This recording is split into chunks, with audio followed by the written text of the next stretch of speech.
Aloha everyone, I'm Elias Allen, your host on Big Island Television, inviting you to join us for an important presentation. Welcome to our coverage of the Mauna Loa Community Meeting held November 5th, 2022. This program, hosted by our local officials, is meant to answer and address concerns we all have about the status of Mauna Loa. We begin with the scientist in charge at the Hawaiian Volcano Observatory, Mr. Ken Hahn.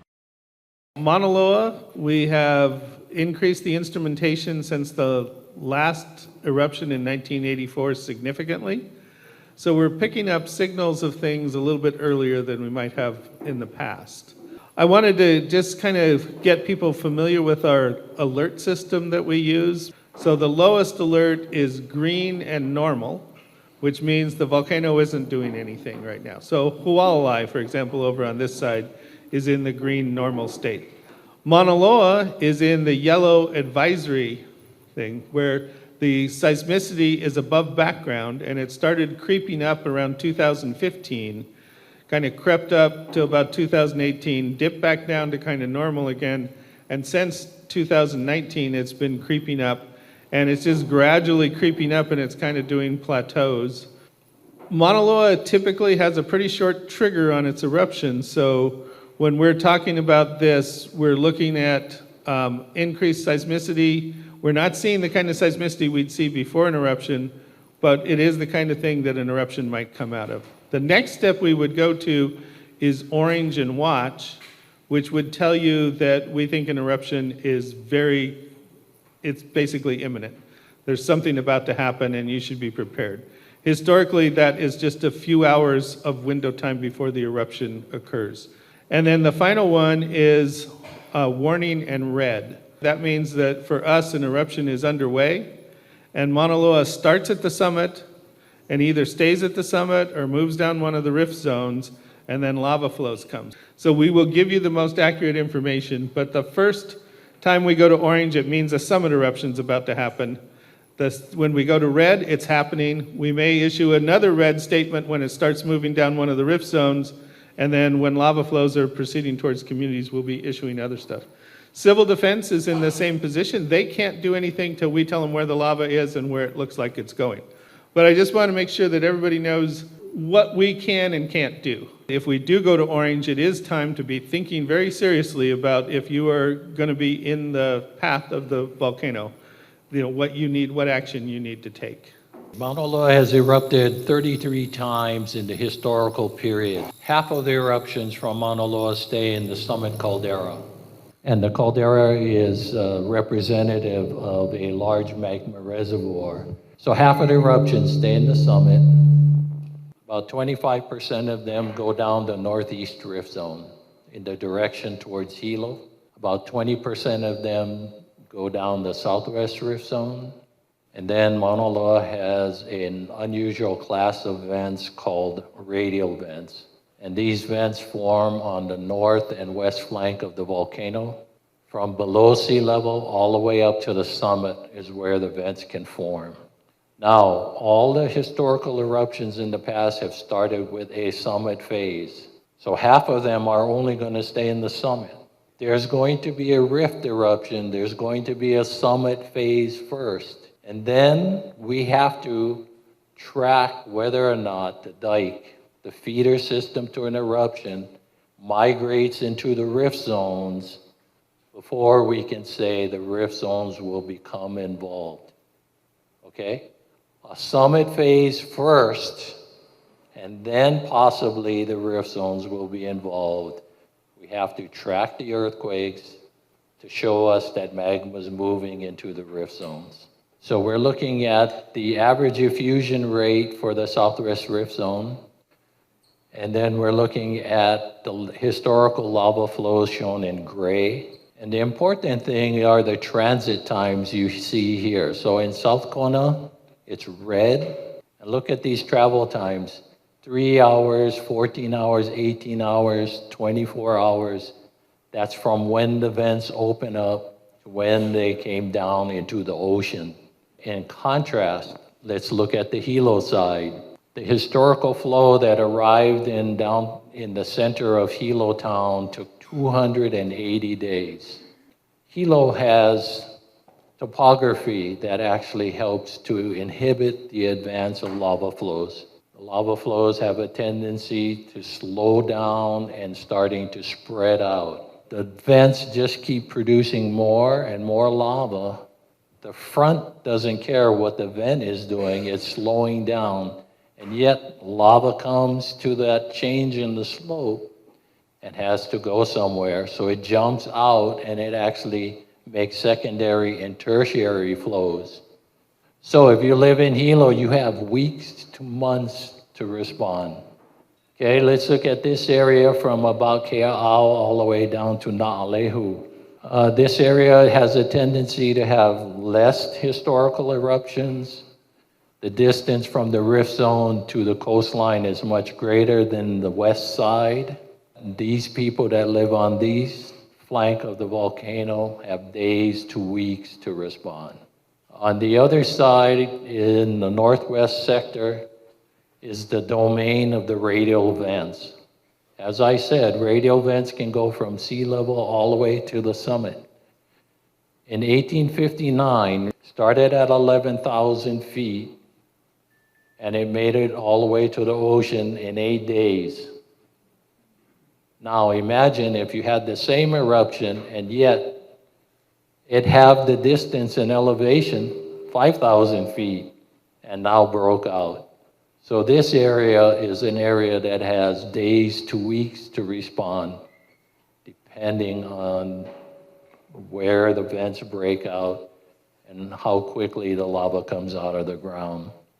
Now the other map is what we call the lava inundation zones. And the idea is that a discrete segment of the rift zone will only inundate a discrete region downslope. So if a flow breaks out high on the southwest rift zone, then the communities out here, let's say Ho'okena, may have to be concerned. Now, if that dike then propagates further down the rift and these vents shut off, Ho'okena folks can breathe a sigh of relief, and possibly somebody else downslope now becomes potentially in harm's way. So these maps are available. They're at the library. You can get them on the web page. Identify where you live and look at potentially what segment of the rift zone can impact you. So this map is just provided to show you that we have lots of instruments on Mauna Loa. And the point here is it's well instrumented and we're watching.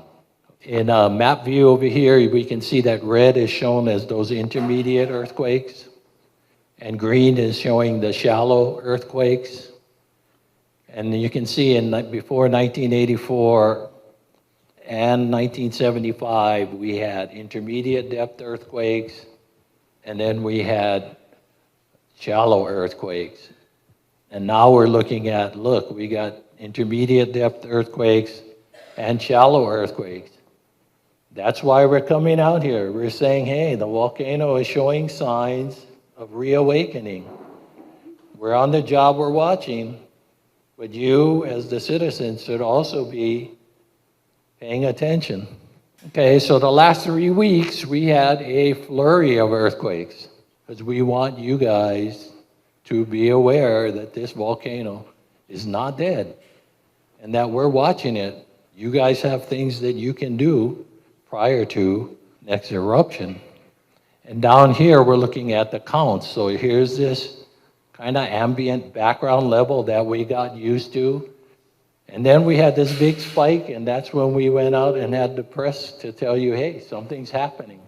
And now we've kind of dropped back down, but we haven't dropped back down to the prior levels. We're still a little elevated. And even those levels at back here was sufficient enough for us to already be in yellow because it was even higher than what the background was prior to 2015.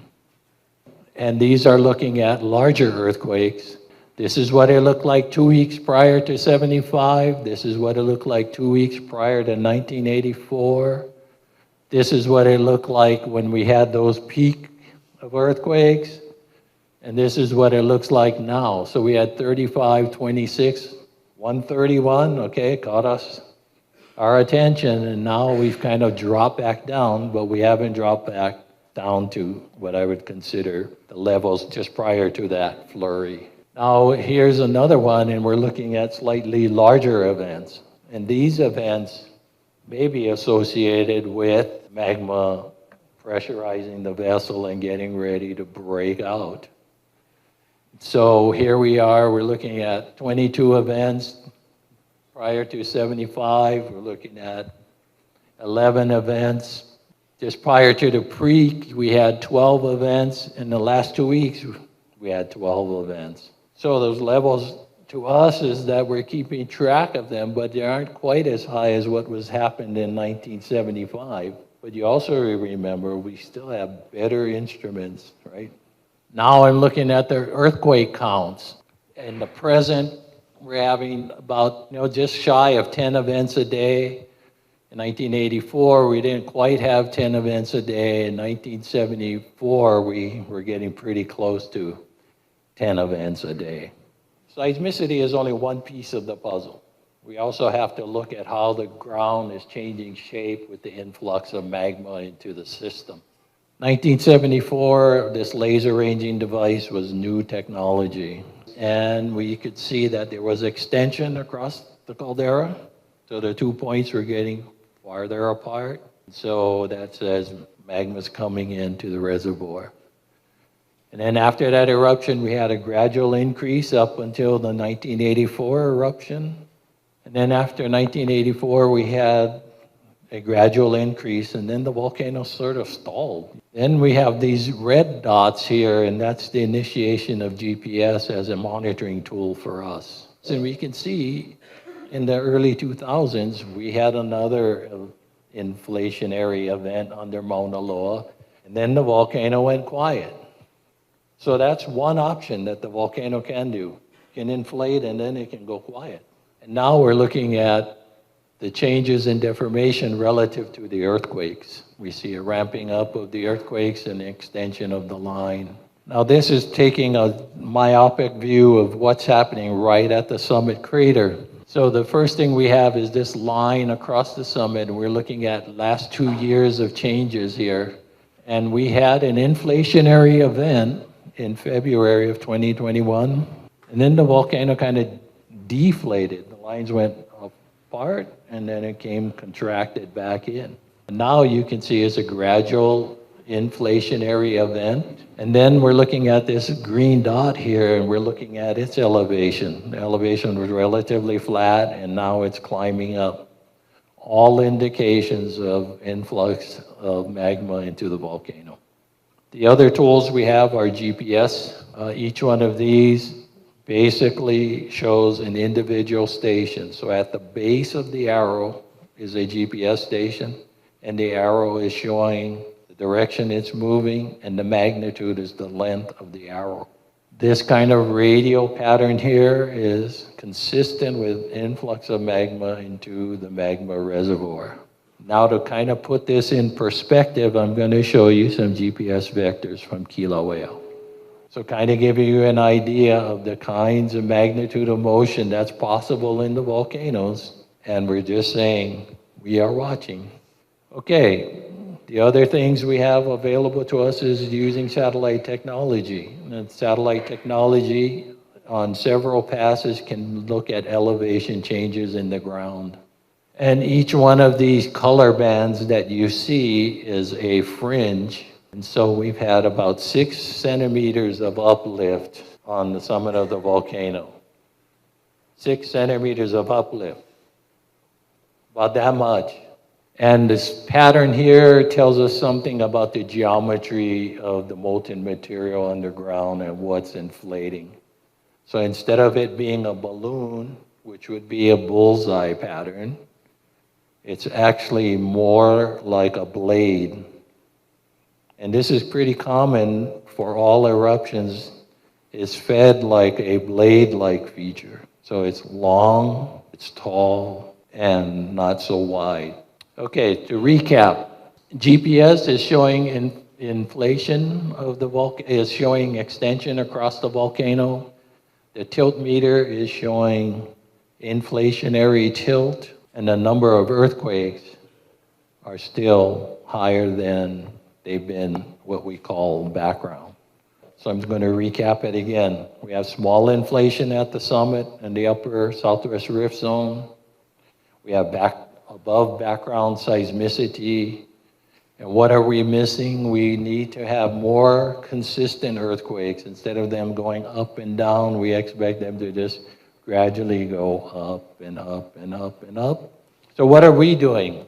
Well, we're upgrading our networks. We're upgrading our sensors. We're adding additional coverage. We're talking to our emergency response partners. Internal planning. We're trying to coordinate with how we're going to interact with each other. We're giving briefings and we're holding outreach. What can you do?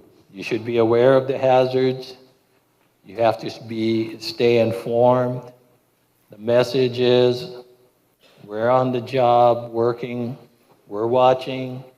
An eruption is not imminent. And so how does that relate to you?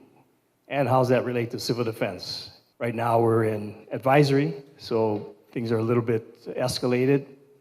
And we are following our protocols as far as community outreach to make sure you folks are prepared.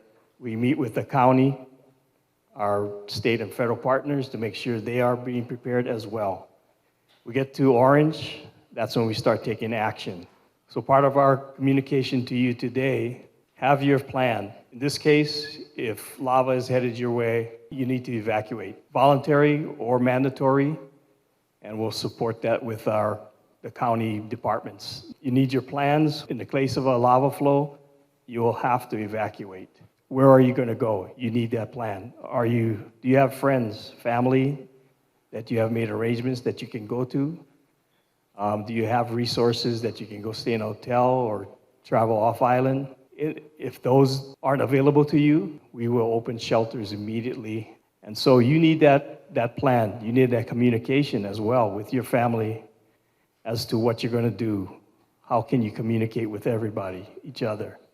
Recognizing that cell phones in that kind of situation are probably going to be spotty because of the amount of people that are going to be on using their cell phones. And texting is your best method on the cell phone as well. So make sure you have all those plans in place. Also, if you need to evacuate, what is the important things that you need to take? So with that, if you have a question, come up to the mic. The gentleman said that there is always a summit event. What is the average length of that summit event? I always said that there's a summit phase. If it's going to go in the rift zone, how soon will we know? And it could be just a matter of hours. So half of the eruptions stay in the summit. So it will be in the summit, stay in the summit. And then the other half goes down one of the rift zones or a radial vent. The longest repose time between a summit phase and a rift zone phase was 1 week. So within the week, if we're going to use the historical data as a guide, you should know whether or not the rift zones are going to be involved. How we're going to know is we're going to track the earthquakes and see if they migrate from the summit into the rift zones. Aloha. Are eruptions at Mauna Loa considered especially gassy? What should we be aware of gas issues? And do we need to be concerned about even more Vog, more so than a lower East Rift Zone eruption here? Okay, so one of the things is that we have an inversion layer above the volcanoes. So if it's in the summit, the eruption plume can penetrate up into the inversion layer, and the tendency is to blow the gas to the east. Okay, it seems contrary to the direction of the trades. If it's below the inversion layer, then the trade wind regime will take over. And guess what? Kona all the way out to Oahu in 1984 had Vog. So you guys are not going to be out of the woods. So the same precautions that we've been talking about all during the Pu'u'o event, all those things pertain to a Mauna Loa. So as far as DOE, we have been meeting with DOE, and that information will get migrated down to each individual schools. We are working with, of course, mass transit for busing, and yes, consideration for the kids in the schools are being made for the different school areas. As far as traffic plans, that's why, police are here, fire is here. All the county agencies, state highways, we have been working with them as far as what needs to be done. And we come up with our plans, and it's all based upon what HVO tells us, where the lava is flowing. We don't want to evacuate communities unnecessarily, only the ones that are threatened. You need to be ready to evacuate. You need to be aware of where you're going. We'll tell you what direction you need to go, but whether you're going to friends, families, some other accommodations, or if you need to use the county shelters. We know where the vent is going to start, which is beneath the summit. What Frank presented from all of his work is that, summit eruption is 50% probability. Well, we don't see anything that gives us evidence that we know which way the magma is going, during an eruption. We're hoping we'll pick something up early on, like Frank said. We're tracking the earthquakes.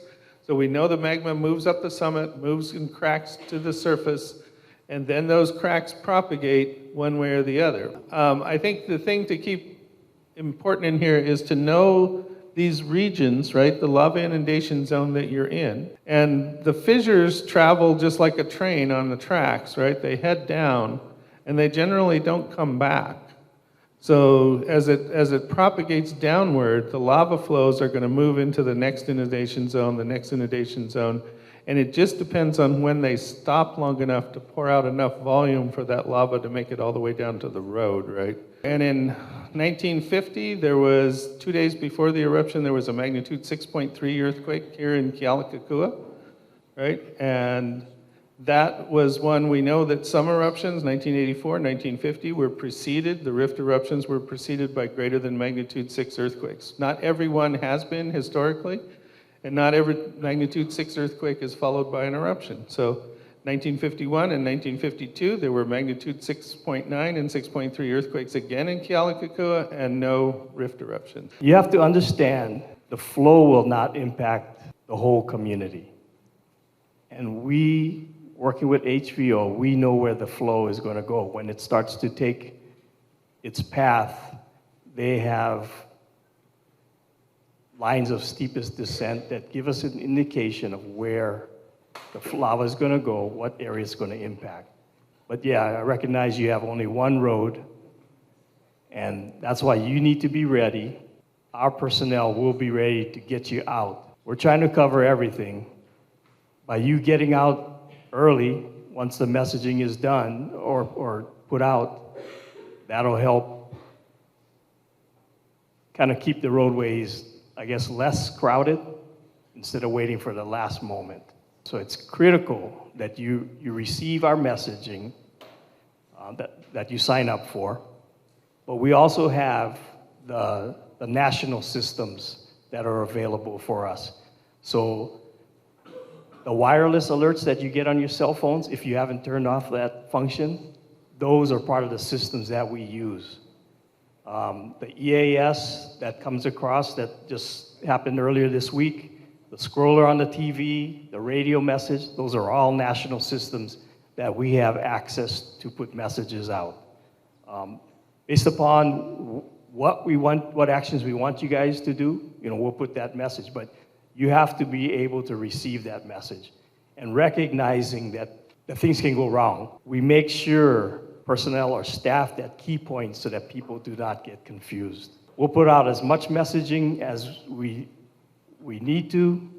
Again, our personnel response will be, as I said, all hands. When school started, the traffic just for pickup backs up all the way to Tashima's. It takes 45 minutes every day for people to pick their children up from school. So if there is 3 hours, right, that's what that shows on that map, until the until the lava reaches the water, and you have everybody coming from Kona to get their children, how in the world is everyone going to get out? I appreciate your concern. We will shut down the roads to make sure unnecessary traffic is not coming into the area. If a school is threatened, we'll get everybody out of there utilizing mass transit. We have a couple of schools that we evacuate out. We have a point where the kids are taken, and the parents know from that community, you go pick up your kids there. So we have situations where those plans are in place already. I think most of us have like a Hollywood movie idea of what this is going to be like, that there's going to be a torrent of lava coming down the hillside and no one escapes, right? And what it really is, it's more like a thin ribbon, and it can cut the infrastructure like a road. But the high speed of these flows is only about 10 miles an hour. We will be monitoring it closely. The police will know exactly how long it's going to take to hit the road. They'll have that to prepare people to move you out of the way of the path of the lava flow. You will be directed how to move out of the way of that flow in advance. So what we're really concerned about is loss of life here in the first few hours. We all wish we knew more certainty where the lava was going to come, so we can tell you that, oh, the lava is coming right down here, but that is not the behavior of this volcano. It tends to have a very short fuse, and the eruptions are enormous that come out of it. They're not really long-lived for the most part, but the volume of lava at the initial stages of the eruptions can be really large. I heard a couple of questions regarding traffic, so I can try and address that. Just as everyone else here, we're going to follow the lead of the specialists. We do have the planning stages already in effect with HPD. Part of that is once they go to watch orange or watch warning orange, we're already going to go in effect. And that part of going to affect our action at that point is already getting to the intersections. But we only know which intersection to get to once they deem where the inundation zone is or the hazard lava flow area is. Once that happens, we already get activated at that point. We'll also be given a time frame or a timeline when it should get there. But our primary objective at that point would be the safe and orderly evacuation of everyone, vehicles and traffic. It should relieve some of the traffic because we're going to be pushing everybody only one way. You need to think in a range of possible events that might happen, not just in the worst case, right? And there'll be different responses, and none of them are great if you happen to live, where the lava is coming out, but you should be thinking about how you would respond in these different cases anyways. I'm just curious as far as the alerts, what about, would you be having something that would be audible, like say an Amber Alert or sirens or something? Like what if it's in the night? The sirens, what they basically mean is turn on your radio, go to your TV, and look for the EAS, Emergency Alert System message. Also, with police, fire, public works, we go door to door. If need be, we recognize that situation, power's out, and evacuation also, we'll move everybody out, but we'll go door to door to make sure people are gone or out, haven't been evacuated. We will be on the ground, making sure people are safe. Rest assured that all of our local officials will do everything in their power to keep us safe and informed. In the meantime, we need to do our part in properly preparing our families should an eruption occur at Mauna Loa. This has been a presentation of Big Island Television. I'm Elias Allen. Thank you for watching.